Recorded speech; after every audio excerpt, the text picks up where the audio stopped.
What are some things you didn't know people find unattractive until you read about it on the internet? And did it affect your self-esteem? E.g. hip dips, other types of noses than small, etc. The shape, size of women's labia.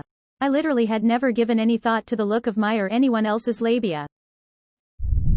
The size of areolas, the usually darker skin around the nipple. I saw a Reddit post about a girl hearing her so talking ***** about large ones, calling them pepperoni nipples and how ugly they are, etc. Mine are quite large, so it made me feel a bit negative about them for a couple of days. But then I figured ***** or ***** and I would look weird with smaller areolas purely because I'm used to the size they are. I always knew men preferred younger women, but until I dipped my foot back into dating, for about a minute. I did not understand how many men my age, I was 45 at the time, would not even consider a woman over 35. I know I'm no spring chicken, but to basically be told I have zero value based solely on my age. It was a bit of a gut check how rude some men were about it. That 30 years of age makes you old, and that being in a couple of relationships means you wrote a ***** carousel.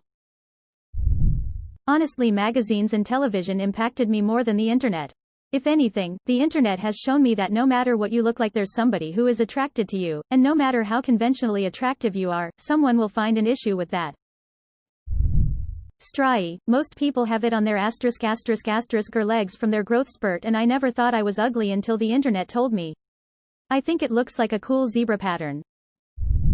Hip dips for me, because I always thought it was cute and wished I wasn't so rail thin twiggy and had hips like that. I never knew cellulite was a thing to be embarrassed about. I never ever knew stretch marks were categorized as ugly. I never knew having scars on legs or arms would considered my flaws. It still doesn't lower my self-esteem because I've known these internet beauty standards in last few years. It wasn't a thing when I was born. I didn't hear it when I was growing up, so it feels like internet BS to me. My eyes are uneven. It's worse when I'm tired. Tina Fey also has uneven eyes, and I've seen some people on the internet tear her apart over it.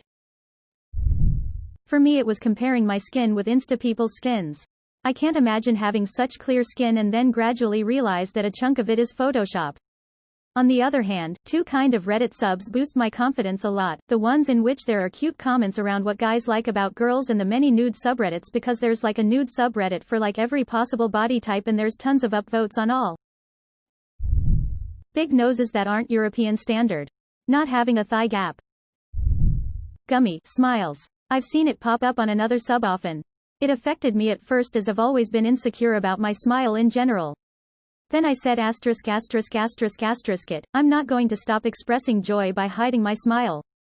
People close to me don't see it as unattractive anyways. A recessed chin. I always hated my side profile and I never knew why. Then I realized it was my lack of chin. Bingo wings. Before being on social media, I didn't know this was a thing. I didn't realize how many men found hair on women's arms to be unattractive. It makes me a tad self-conscious knowing it now, but it mainly just ***** me off. Like I shave my underarms, I wax my upper lip, I shave my legs and southern region, and now I'm supposed to shave my arms? K outta here. Shape, color, smell, etc. of genital area. I remember how I kept obsessing over and looking out for these characteristics in myself just because of how society set certain standards. I still think about it from time to time though, sometimes it gets me, sometimes I get over it.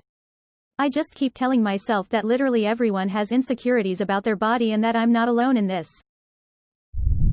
Any change in facial skin. I don't wear makeup, so breakouts are noticeable on me. I know that some people use filters, Photoshop, makeup, but there are people with perfect skin.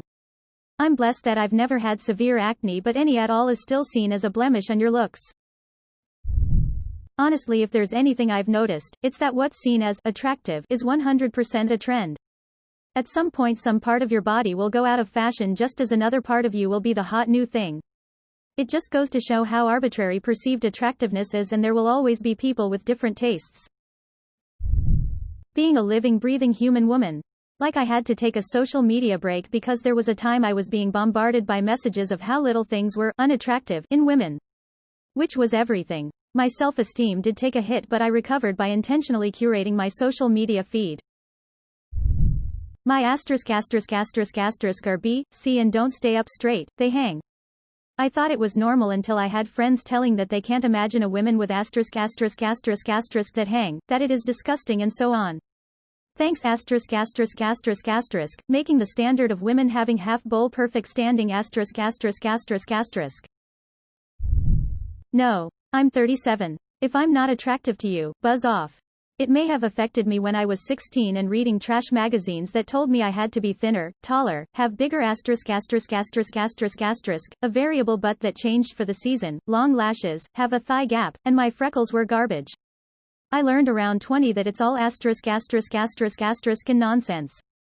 And now I'm good. Because for every bump someone finds unattractive, someone else will find appealing. The only thing the internet makes me feel bad about is how judgmental we all are of each other and ourselves. As I posted pictures online, people commented on my belly button and called it weird. I have both a innie and a outie. I never gave a thoughts towards it. Being too successful in your career, apparently it makes men emasculated. Hip dips, thighs touching, nose shapes, piercings, short hair. Like if you search it you can find a forum somewhere of guys hating on it. Being fit, muscular. I only found out that guys being stupidly insecure and demeaning towards fit women was a thing after I became a bit more fit and then looked it up because a guy called me manly. I'm not even that muscular yet. Now I follow a Facebook page that highlights examples of men being weird about fit women. And like everyone is allowed to have a preference, but these dudes go out of their way to call these women men, gross, too big, too strong, etc. And it affected my self-esteem until I decided I wanted muscle more than I wanted a man in my life. My soulmate will be the one who arm wrestles me and celebrates the day I crush him. No matter how long it takes to find that dude. I guess I never thought being flat was an issue. I've always been pretty thin and I thought that was it, that was fine. Once I got on social media I had total strangers sending me messages to tell me I wasn't a real woman and that they had spent time going through my pictures just to laugh at my body. All the memes and comparisons and sneaky backhanded comments are really wearing me down. I used to love fashion and style and fitted clothes, and now I wear loose clothes and a huge jacket so no one can see my lack of a chest or an asterisk. I feel embarrassed literally all the time just for existing as I am. Stretch marks. I have some of my own and I used to think they were really pretty, like silver tiger stripes. Now I still think so, but additionally I have realized that people are really stupid regarding stretch marks. My eyes are uneven. My lid is lower on one side so when I get really tired it's easy to notice. I've had people constantly point out, you have a lazy eye, when in actuality a lazy eye and droopy eye are not the same thing. So years of being misdiagnosed by immature teenagers, I still to this day I think about getting it fixed. I am almost 40, I have birthed 6 babies. I have been as low as 120 pounds and as high as 350 pounds. I've had stretch marks, flabby skin, candles, love handles, back fat, acne, cellulite etc. For the most part one have never given a flying asterisk what anyone thinks of my body. My body, my temple, has done some extraordinary things in its day and still has a long way to go. Luckily I learned early on to love me for me no matter what the outer packaging looks like. It also helps to be surrounded by people with similar mindsets or else you get sucked into all that negativity. Love yourself ladies and gents. Treat and love your body like the unique temple it is. Less than 3.